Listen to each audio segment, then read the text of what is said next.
français, on dit « j'ai réussi ». En anglais, on dit « I got it ».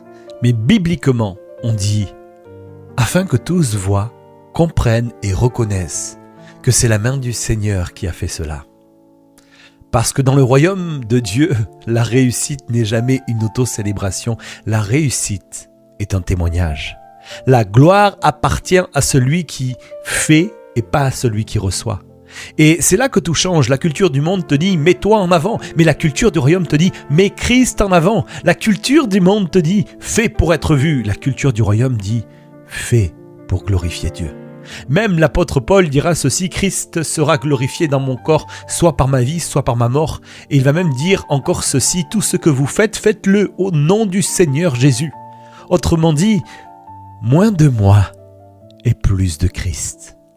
Tout ce que le monde applaudit est éphémère, mais ce qui glorifie Christ est éternel. Quand l'apôtre Paul va déclarer « ce n'est plus moi qui vis, mais c'est Christ qui vit en moi », il n'est pas en train de faire une poésie spirituelle. Paul était en train de dire « ma vie n'est plus centrée sur moi. Ma réussite n'est plus mon objectif. Mon nom n'est plus ma priorité. Mais ma priorité, c'est que l'on voit Christ et pas moi. » Il ajoute même ceci: « Tout ce qui faisait ma gloire autrefois, je le considère comme une perte pourvu que je gagne Christ. » Voilà ce que c'est être chrétien.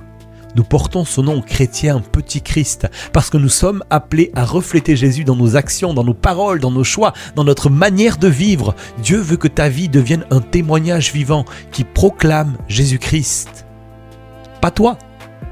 Alors ne cherche pas la gloire des hommes, mais cherche la présence de Dieu.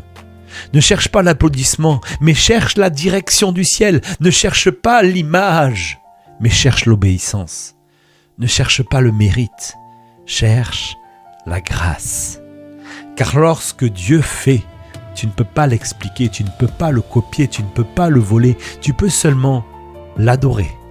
Parce que tout ce que Dieu fait pointe vers lui.